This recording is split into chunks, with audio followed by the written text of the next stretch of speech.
Stockton over at the gym in Arlington, Texas.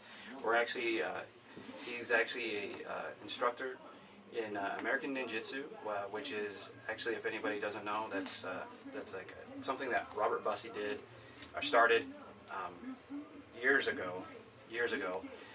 But we're here. We're going to just talk it out today, and we're just going to be talking about just some topics here that mainly because I wanted an extra person on chat today, and mainly because I wanted to show everybody that we can talk about martial arts. We can have differing opinions, and we don't have to want to sucker punch the person as soon as they turn their back on us. We walk out the door. We can do this. We can have fun with it, and we don't have to hate each other just because his opinion is different than mine, or her opinion is better. Everybody's too full of ego, full of my opinion's better than yours is the problem. Okay. So today, thank you so much for allowing me to come down here and hang out with you and just talk about martial arts. It's very rare that I get a chance to sit down with another martial artist and just hang out and say, hey, what are your thoughts on this and that? It's pretty rare, and I think my wife gets really sick and tired of this because she doesn't do martial arts, so she gets tired of me even saying it. Sure. So, but the first topic we're going to go over today is what makes you like. I'm going to talk about this you in general because you've done Taekwondo, you've done Krav Maga, you've been in the martial arts for a while doing things. What made American Ninjutsu for you so complete? Like, what was so encompassing about it? Right. The main thing was that it encompassed everything. It had the stand-up, it had ground fighting, it had weapons, and those are pretty much my three main areas that I think that are important to train with. As far as what you need for actual self-defense, I mean, I did Taekwondo, but that was all stand-up. There was no ground, and so that was a serious issue with that. Did Krav Maga, and it was great, very reality-driven. Really, I felt that it was very shallow on the curriculum as far as you had to be in a certain area to comply with most everything. There wasn't a whole lot of experimentation. I had a lot of my instructors say, don't experiment with this, don't change this, which I understand. But I would see them experimenting with the same things and the same ideas I had, and I was like, that's a double standard. And so I came here, and there's a whole lot of experimentation you're allowed to do. We want you to learn the basics first, and then go from there. But it's a full package. There's everything you need for a reality-based system. Okay. Now, as far as you said, they said not to experiment. Mm-hmm. Now. See, my opinion, here's my thing about a lot of martial arts, and it's unfortunately that it sounds like other people are getting in that same, almost that same little niche of, listen, we're giving you that stuff. We're giving it to you. It's good. Mm-hmm. Don't worry about it. Sure. One thing, and I'm going to tell you my opinion about American Ninjutsu, basically the RBWI stuff is, the one thing I found about Robert Bussey. And, I even have differences of opinion with some of my other friends about this, but one thing I found about him was the fact that he didn't want to stay set in. He wasn't going to fit that mold, and his biggest thing was it has to fit the person, not this person fitting into the system, and I like that, and I think that is actually, and if people follow back, if they follow some of the guys that are out there that have a lot of systems. Ed Parker and all that stuff. Okay. He said the same thing. They don't. A lot of their instructors don't do that, which is weird. But his actual philosophy was it has to be put to the person. Sure. I can't just say this person's going to be able to do everything the same. Yeah.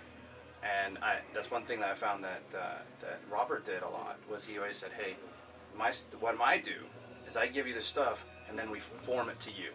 Sure. And now, as someone who's practiced it and trained with it, from Robert actually too, I mean, I think even in seminars and stuff like that, I just spoke with him. A little bit, yeah. How do you feel that actually means by fitting around? Because some people say, well, they look exactly the same too, like how you guys move and stuff like that. Now, how do you feel like that it encompasses that whole form around the person, not the person kind of melding into the system? It's important when you're starting off that you understand the basics, you understand the idea of the movements, and that's where you are led along side by side, hand by hand. And then from there, once you have the basics really strong, we try to carry it on where you can adapt and play with some things. Our curriculum is built for anybody of any stature, any make or model, to be able to achieve a black belt. And if you want to add things on, that's fine, but they have to be somewhat realistic. If someone wants to come in and do a spinning 360 back kick in the air, that's totally fine, but I need to see it effectively pulled off. Not the person's going to throw a punch and stop, and then you're going to kick him in the face. It's got to be the guy's coming at you. Do you have the timing and you practice it enough to do that? So we try to stay in the same channel and help people with that. And if they want to diverge and train with this weapon, or if they want to try this kicking technique or this rolling technique, that's fine. But I sit them down and say, okay, I want to look at this technique and I want to poke some holes in it. If you can still keep it watertight, you can still train with it. But other than that, you may want to reconsider training with some other different way or using a different technique for that situation. Okay, so that makes total sense. That makes a lot of sense. Now, as someone who's trained, now I know that I'm going to probably get this question, and the only reason why I know that it's probably going to pop up is because we said Krav Maga. Mm-hmm. And I know that there's Krav Magaites out there that just want to say Krav is everything. Sure. You cannot beat it. Sure. It's the number one thing. Did you ever come? You've had Krav Maga training. Uh-huh. Well, did you ever come in here and have that your Krav Maga training, and then as you're working with with American Ninjutsu, you're working with it, and you're going, maybe I have to redo that. Did you have to take out some of those? They're not so as you're talking about, not so watertight with some of those techniques, or from Krav Maga. Yeah. Krav Maga is a very solid system. It's meant to train people quickly and effectively. I mean, you have soldiers and military personnel that only have a certain amount of time to train before they have to go do whatever. And that's good for that. It's really easy to retain. But I think as a lifelong goal, it's a lifelong thing to pursue, it can become very stagnant as far as just training in Krav Maga in general. It's a good thing to do. It's a great system. It works well with what we already do because we try to be reality based, and that's why Krav and American Ninjutsu can go somewhat hand in hand. But like I said before, it's a very narrow path, and a lot of people start to experiment on that. It's a great system. I have no problems with it, but I felt like there was a lot of limitations that they were holding me back with in that system. Mm-hmm. You think that's just more possibly just them more than not so much the system, but so much just the instructors and possibly the organization? Looking back on it, it was basically a room full of beginners for the most part, and I think they were doing the same thing that I would do for a student. That most everybody when we were training, we were all black belt in previous systems, and everybody's kind of thrown in this and that and doing spinning kicks, and they weren't familiar with the reality-based ideas, and so that's why they were trying to hone us in. And so if someone picked up on something from a different martial arts, they tried to reel us in. But if they could see that we had the idea and we kind of added things in, they're okay with it, and they let it slip past for the most part. But on the whole, they wanted us to be in that straight and narrow for the first part of it, at least. Okay. Yeah. Well, that makes and then I guess introspectively looking back on it, you can just kind of go, okay, I can kind of get it. I get you a little bit. Yeah. So, see, we're not dogging it. We're just saying that sometimes you just don't know what's happening. Okay. Okay. So, now, what is so important to you about self-defense? Like, what do you think is what's really important to know for self-defense? Because we're talking about Krav Maga. We're talking about what really goes on. What's important? What do you think is important to know for self-defense? I mean, and the reason why I'm bringing that up is because of the video I just showed you before we even started the video. I looked at that, and to me it was a lack of knowledge more than it was just poorly done stuff. It's just a lack of knowing what to do. And that's what it looked like to me. That's what it looks like more to me. And so I don't know. What do you think is the most important thing to know, or just at least what to know for self-defense? Maybe not even the most important. Just what do you think is to know about? That's a huge topic for me. As far as self-defense, what drives me insane is when a martial arts instructor, martial arts school sells sports competitions, sports fighting, traditional martial arts, and then tacks on self-defense on top of it. And either they are just doing that to catch in on the wave of they need the business for that side of that martial arts market, or they're just inexperienced and they don't know any better. I had a lot of traditional training beforehand, and I, had great memories. I love that instructor I had, but a lot of things that were taught as self-defense were not. One of the main things, and when I tell this story to everybody, where it can kind of change my idea of what self-defense and sports fighting is. I did Taekwondo forever and I had a black belt. I stepped into my American Ninjutsu class one of the first times as a white belt. And we did sparring. I thought, man, I can do a great job at this. I got my kicks, my punches, and then they closed the distance on me, threw me on the ground, jumped on top of me, and started slapping me in the head. And was like, what are you going to do now? And thinking about it, I have no clue. Because all it was, if, my instructors would be like, well, if you get into a fight, a confrontation, you throw a punch, you do the spinning kick, someone pulls a gun, you do the crescent kick out of the way like you see in the movies. And I believed in that. And that's a scary thing. And my personal crusade, when I do elementary school talks or when I talk to parents, I don't want to lie. And it may not be that people were lying in the first place, they just didn't know the difference, but I don't want to lie. So when I talk to someone, they ask me, do you do sports competition? Do you do sports fighting? Do you do any of that? I say no. If that's what you're looking for, you don't need to be here. I can help you with those ideas, but my 100% goal is to get you self-defense ready. That's what I feel like is more important. Because when you train in traditional, that's nothing wrong with that. That's fine. But you start getting into bad habits. Oh, I got you. Tag, you're it. You're playing tag, and that's fine. There's nothing wrong with that. But don't tell me that's the way it is in real life. Because I want to go up to somebody and go tag, and they're going to punch me right in the face and be like, what happened? The referee didn't come out and say time. It's unrealistic. I have no problem with those things, traditional stuff, but you have to be honest about it. You have to say, this was made up 800 years ago to fight armored people or whatever. Don't tell me that someone's going to come up to me with a knife and go, and I want to catch it and bust it, and they're going to stab you real quick with it. So it's not right. Be honest. That's all I want for people. That's it. What's funny is, I had a big rant about that too, about how people are putting that on. And that video, by the way, he puts combatives is on that's his label. It's a hot word. It's a hot word. A hot word for really bad stuff. But when you get into it, now I've been getting asked this a lot, and there seems to be this big flux of everybody saying, well, what can we do to stop these really poor instructors? And my biggest answer so far has been, I don't think there's really anything you can do.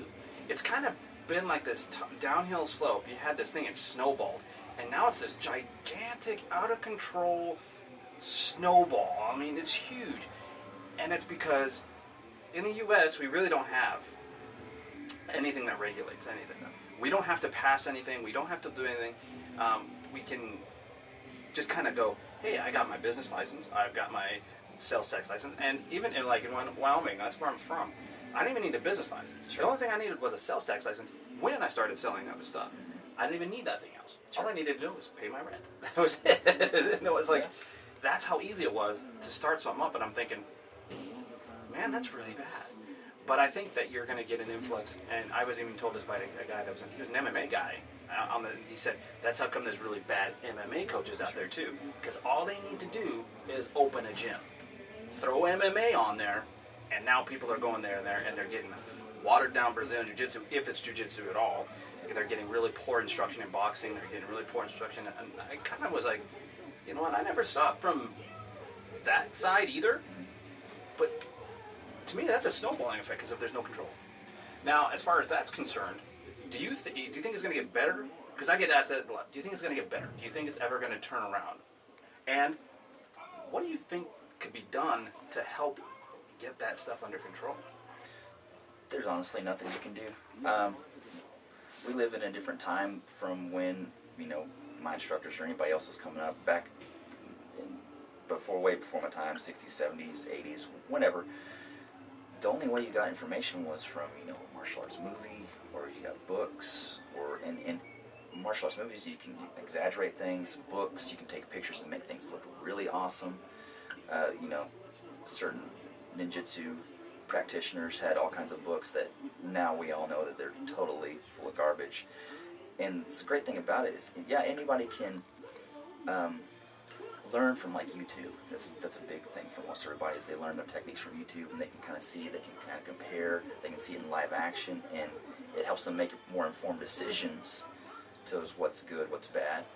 But it puts a lot of information out there for fraudulent people, for not as skilled people, to pick up a technique and then turn around the next day and teach it in a class.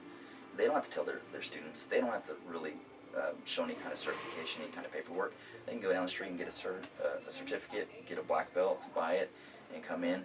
So I don't think that's ever really going to change, but I think the information is out there for people to make more informed decisions, but they have to be smart about it and not just go with the flow.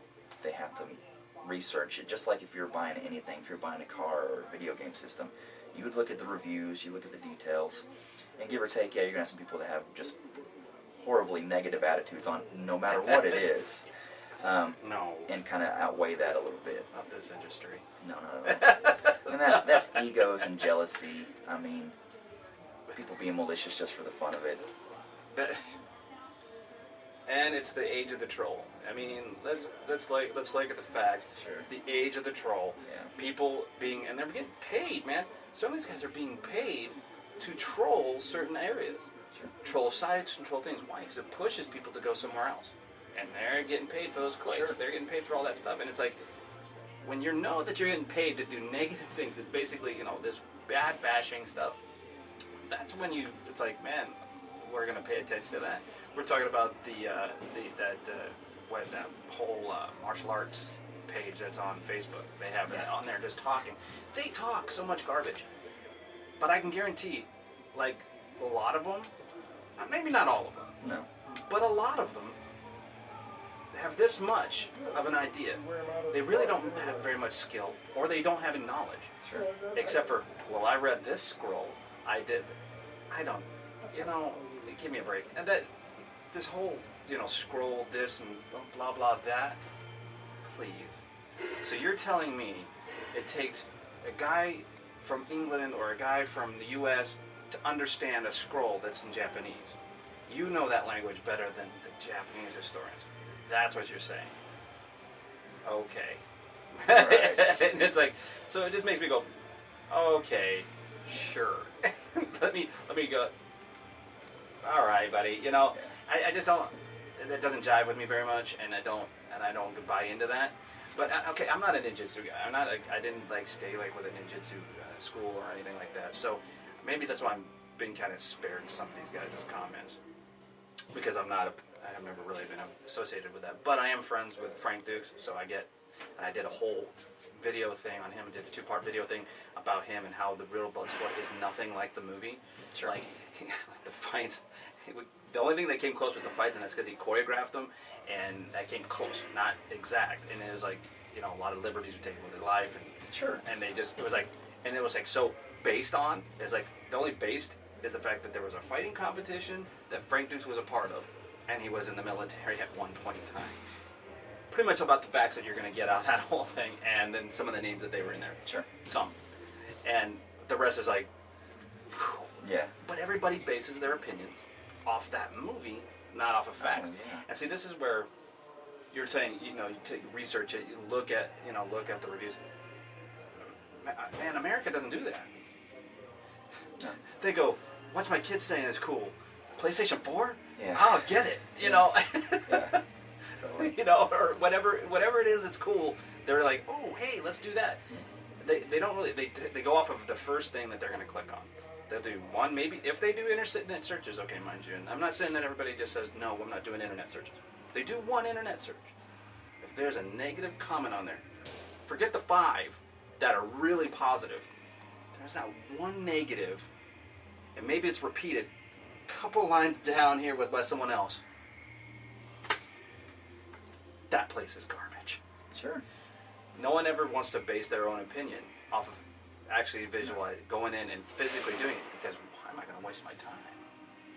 I've had some really bad restaurant things, and it's because I didn't take the reviews. And Yeah. I didn't even take some of my friends' advice. Ooh, don't go there. Yeah. And I went, I'm going gonna go anyway. Sure. Why? I gotta do it for myself. But that's the kind of guy I am. The reason why I was negative. I thought I was on the bandwagon for Frank. I was on the bandwagon with him. I was like, oh, he's bad. Like, he's a fraud. Look at all these things. I mean, and then I went and I just sat down and I said, you know, I'm gonna find out. Sure. I'm gonna go and find out his side. And I did. And I started talking to a lot of his friends. Opens up the whole spectrum of everything. And then you find out how many lawsuits where he's won. Let's not go in the court TV where he lost to Van Damme, where even lawyers said, you know, Frank got screwed out of that whole thing because they were doing things that were totally wild and out of control for an actual court case. But look at the court cases he's won, where people are like, they had to suck it up and deal with the fact that they didn't have enough evidence to prove on his evidence. His evidence backed it up to more than that they had. So it was like, well, I don't know, guys. I'm starting to see a pattern of you guys losing, even though you guys are talking a lot. Yeah. I don't know. Do you get a lot of negative? I don't know. Internet is one thing. Do you get a lot of negative critiques, like in the community at all, like within your martial arts community, like media community? Do you have anyone or know of any like bad critiques? There's plenty of people that either comment on myself, my performance, or anyone that I've trained with, and that happens. There's always going to be those negative people out there, and it kind of shoots up and it fires up. But if I don't feed into it, if I don't pour any gasoline on it, if I don't say anything, it just dies away, and that's fine with me. I have better things to do. I have business to run. I got a family life. I got more going on than sitting on my computer and having an internet war with somebody constantly. And I just don't feed into it. There's no point. What's the biggest thing that people seem to critique you guys on? Our association with, you know,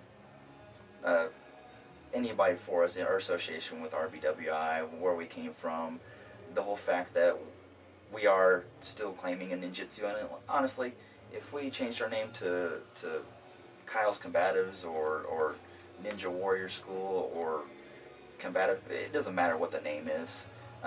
We're not a traditional ninjutsu school, really, by any means. So, but we still get a lot of negative connotations and a lot of negative comments from traditional people, and that's fine that they want to do that. But we've kind of moved on from that area. We still like to mess around and do things from the old school ideas, but we try to focus more on the reality base. We'll play with swords here and there, but we still like to get down to, you know, someone throws a hook punch, someone grabs your shirt, someone grabs your hair, someone throws you on the ground. And we're, like I said before, if we're honest about it, you're not going to carry a sword on the street, but hey, it's fun to do. It's a good thing to play with. But that zombie apocalypse, oh yeah, I'm going to be fully totally well trained. I'm ready for that. Yeah. I'm ready. If I run out of ammo, man, Sure. I'm fashioning me something. Yeah. You know? But it's also because it's like, you know, and this is how I was explained ninjutsu more than anything else, that it's not like an art in itself. It's actually an umbrella term. It's basically an art within the art. Why? Because that's the stealth portion or the espionage portion of an art. Like, you'd say you have your jujitsu or whatever, or karate or whatever, but ninjutsu, on the other hand, it's basically a part of the program, only because it's your stealth system. This is your espionage type system, and that's what you're working with. And I think people get tied into that name, and they hear ninjutsu or ninja, and they're like, oh man, and it's a separate thing altogether, and it's like, not necessarily. And I knew this. Like, this is what I was told this when I was a kid, Sure. and and it's basically because I was told this from my family, and I have a samurai heritage. Mm-hmm. So yeah, I'm actually Japanese. So it's like, Okay. I've heard about these stories differently than other people. So I walked around having this kind of thought pattern already. I didn't realize how many people were so tied in, and so like, oh no, this is how it goes, and I'm like, I don't.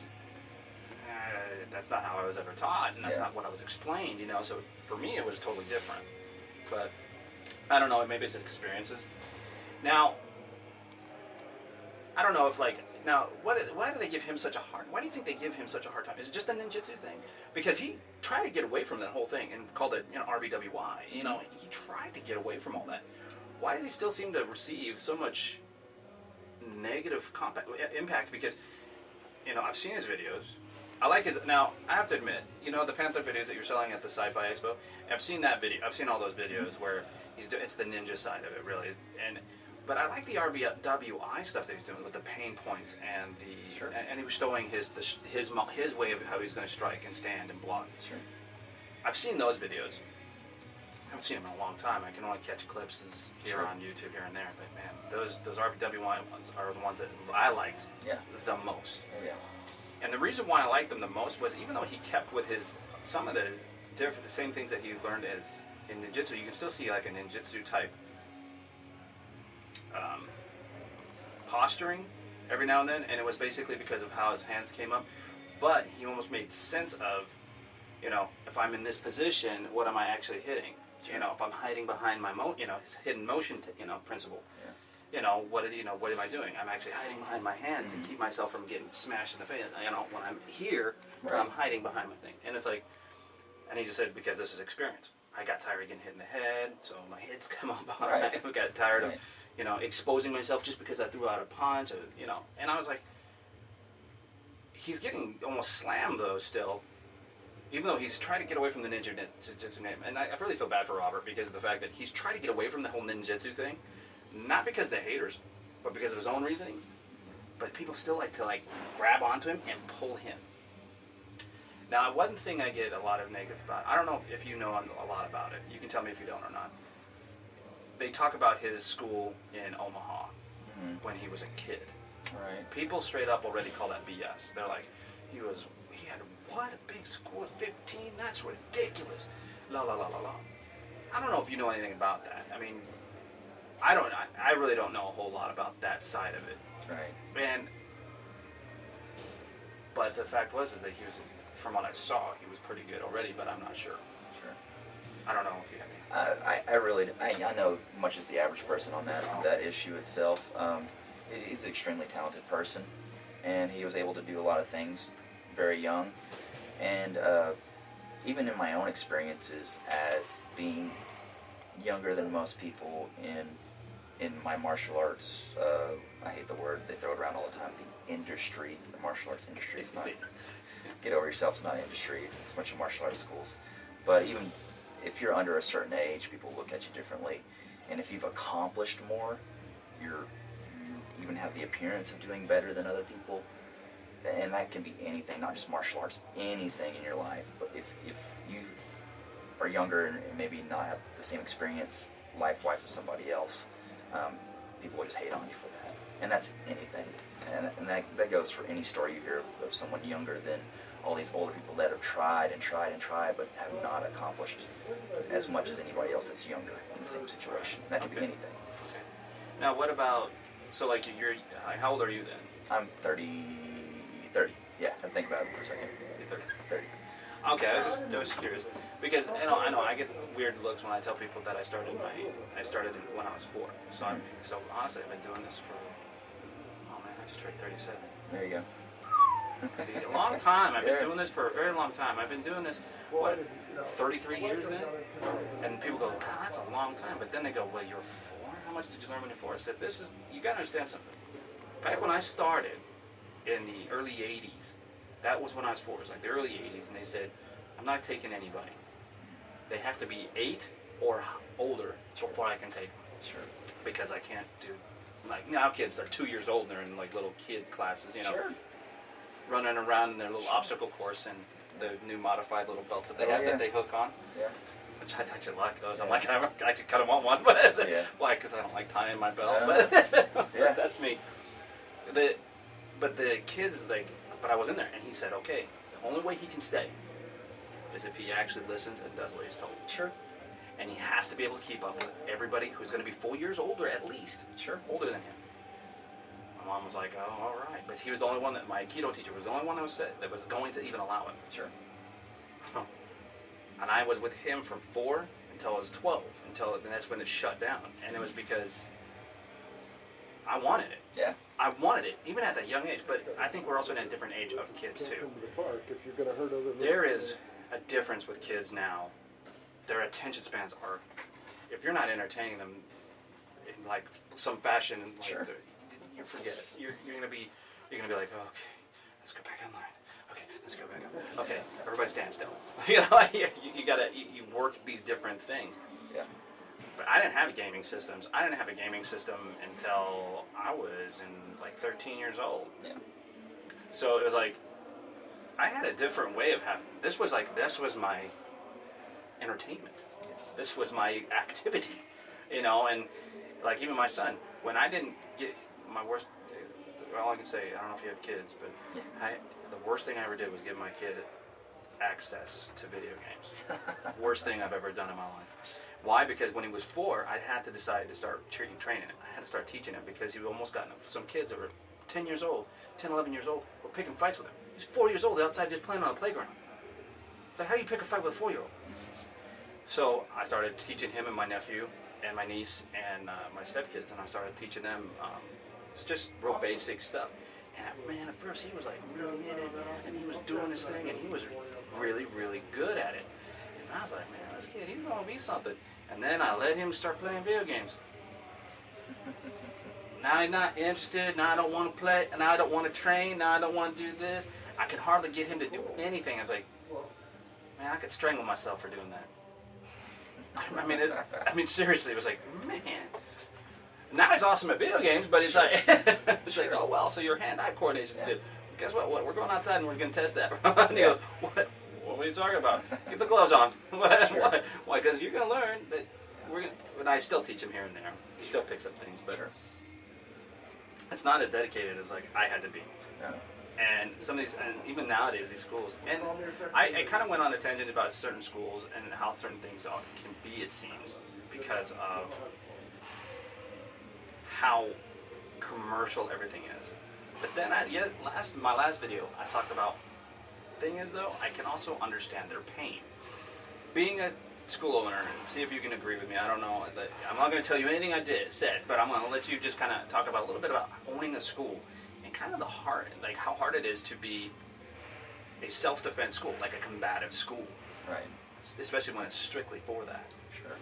It's really difficult because we're in America, and everybody loves football and team sports and competing, and there's nothing wrong with that. That's good, because I have a lot of people that, will stay with me for a while, and they'll go do baseball and fun things like that. That's cool, but I always tell people this is a lifelong goal you might have. You can do this. You can be in martial arts from grade school all the way up to your adulthood. You probably won't do that for baseball or basketball. You may go pro, you may have a league, that's fine. But I always try to talk to people and compare. You can get out of baseball, you can get some self-fulfillment, you're going to learn teamwork, but it kind of just stops right there. And I try to tell people, learning even just self-defense, we're not a sports thing.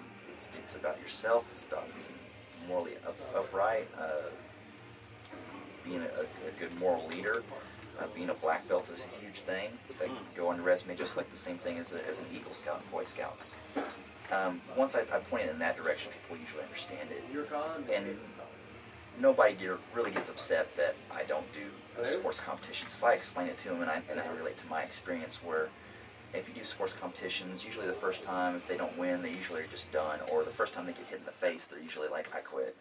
And I don't want that experience for that, because that one negative experience can turn people around, and I want them to experience as much as they can in the martial arts, as opposed to just shutting down right there. Okay.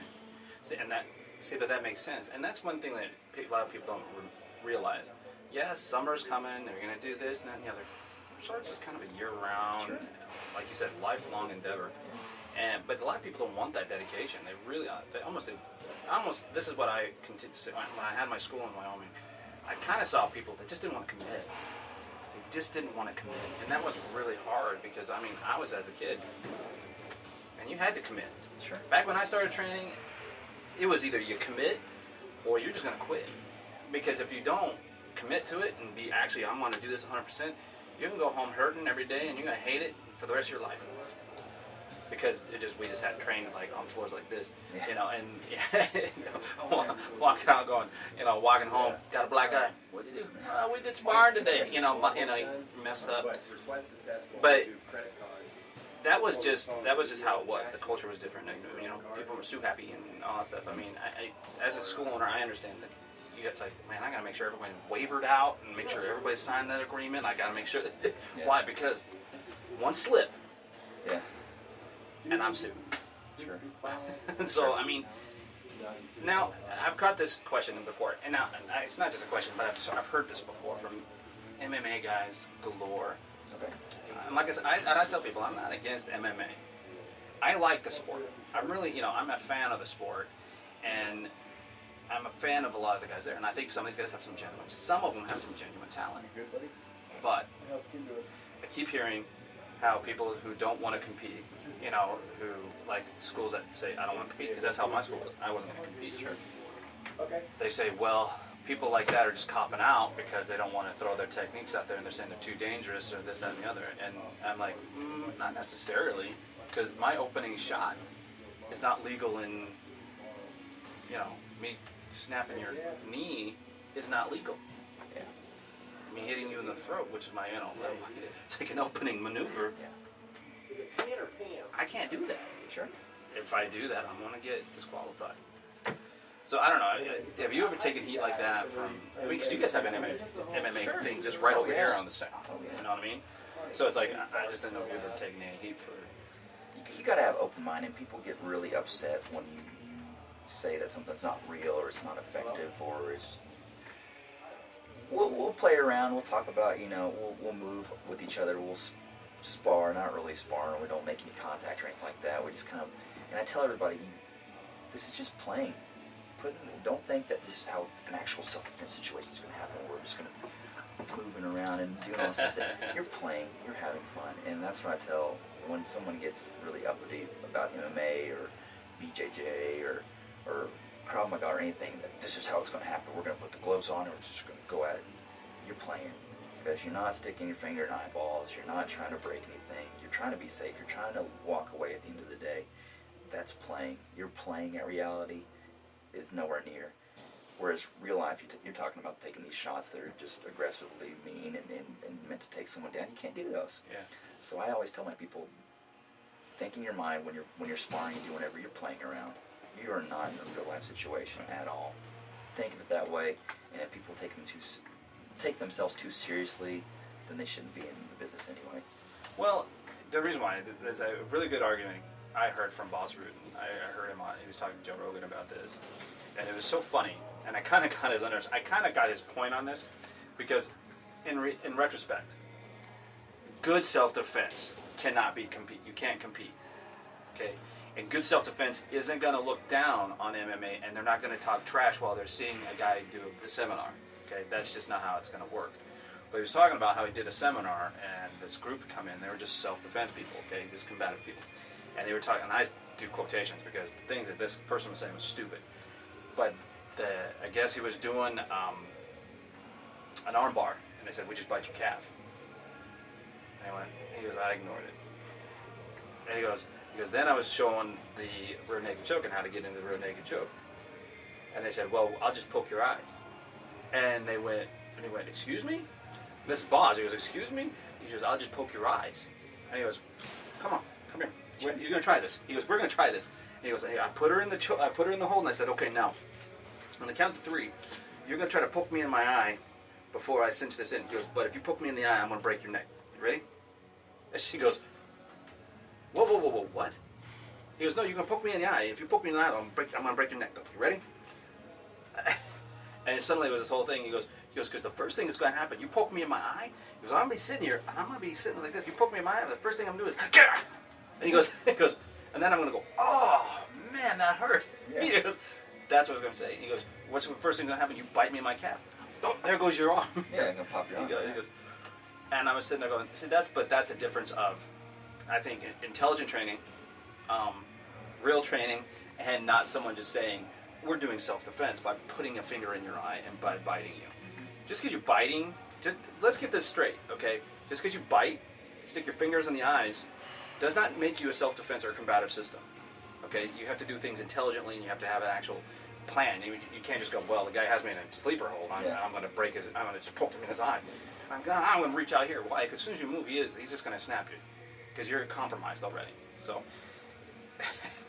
intelligently enough, I mean, I guess that's the whole thing. But like you said, and I think that's what people take us out of context when you talk about combative self-defense versus MMA. They're like, what are you going to do, just poke me in the eyes? It's like, I know you guys are having like this heartburn about that, but what's going to happen is, we're saying is if I fall down and you come in, and say I do get you in your guard position, your head's by my hands. The first thing I'm going to do is I'm going to trap your head. I'm going to stick my thumb right here. I'm not going to go like this and push your head away from me. That's not what I'm going to do. I'm going to keep your head nice and close, and I'm going to stick my thumb in there. Yeah. There's no armbar coming from this. There's no nothing coming from this. There's screaming pain and nasty fluids going over my thumb. But that's what I'm talking about. There's a difference. It's like I'm not just going to reach behind me and grab you, and try to find your face when it's probably, if you're doing a rear naked, your probably head's tucked in anyway, and I can't reach you anyway. I'm just not going to let you get the choke in. I'm going to do everything I can to defend against that choke before it's even latched in. That's actual intelligent training, though. So there's a big difference. Yeah, and it's hard to test those ideas because, you want to walk away at the end of the day. And it is. And it's like, and when that's another thing. It's like, you don't understand. I'm teaching a mentality that's also different. It's not just the physical conditioning, it's also the mental conditioning. If I'm conditioning my people mentally to compete and to, when they knock them down, and then I go like this and I back off, then that's what's going to happen. Yeah. If I train my people to not stop, if the guy's screaming in pain and they're not stopping, that's another thing. If I'm biting their eyebrow, that's a whole other thing. Walt Lysick, I think this is what's funny. Walt Lysick is one of Robert's guys. They've trained here and there. Yeah. But he's like, he got a lot of his stuff from Robert, which is funny. There was some interesting things from that. But he's considered one of the guys out there that people would rave about. Well, so that's what happens to a lot of people. There's a lot of people out there you don't get certain things that are making a good lifestyle, working with a lot of ideas that came from RBWI and using those things. And the big thing is they are not giving credit where credit's due. If they got a technique or an idea from that system back in the day, they're not. It was my idea. I came up with it this year. Yeah, it's amazing. Yeah, it's like, wow. Tradition is important, and I regard tradition as a dirty word in my school. I think legacy is the word that needs to be put in place, because if you follow tradition blindly, it's pretty ignorant on your part. But legacy is something you can respect. If you have to change it, it's okay. But just not following just straight down the straight and narrow and saying, because we did it this way, and this way, and this way, and this way. Being respectful to where you came from, but you're allowed to deviate from that path. See, and I actually like that. Like, it's good. Well, you know what? I think we've probably gone way over, but you know what, guys? This is martial arts chatting. We're just talking about it now. You've heard it a couple different ways, but we kind of go on the same. We're kind of like we kind of see things a little similarly. So you're going to see a lot of things that we say was a little similar, but we did not rehearse this at all. So it was just one of those things. But, Kyle, thank you so much for, having me come up here and being able to sit back and just visit with you a little bit. And now I'm going to get this out there, and we're going to be talking about the fact that he's out here in Arlington, Texas. He's can you just tell him a little bit, just like tell him where you're at and kind of just Sure. the website and everything. We're located at 921 West Mayfield, Suite 112. We're over here in Arlington, Texas. We're at the gym, combative sports facility. It's got a lot of great things going on here. You can cross-train in a lot of great different programs, but our school's located in this building over here. You can find us on Facebook of American Ninjutsu of Arlington. You can check us out on the web at northtexastxninjutsu.com. And we got a lot of things coming up and coming out. We're going to be out and about at different gun shows and different comic book conventions here in the DFW area. So we are making our name heard here in Arlington, most definitely. Been around to different elementary schools, talking to kids. I think we talked to roughly 7,000 elementary school kids last year about stranger danger and bullying. So we're getting our name out there. We're Still good. trying to tell people that it's not about sports, it's about self-defense. So that's our goal. Oh, well, that's good. Awesome. So I'm going to leave the links below for the for his website, and I'm going to leave the link also for their YouTube page and also for their Facebook page. Okay, so I'm going to just continue to make sure that I'm going to promote them a bit, because I want people to go out and like their Facebook page. I want people to go out and subscribe to their YouTube channel, and just continue to watch and keep watching for more martial arts chat, because I'm going to continue to try to do what I can, and hopefully I'll be able to come out here and talk with Kyle again. So, and hopefully we'll have it even more set up. So we'll talk about this later on, guys. Remember, just continue to talk truthfully and stay honest with everything you're doing.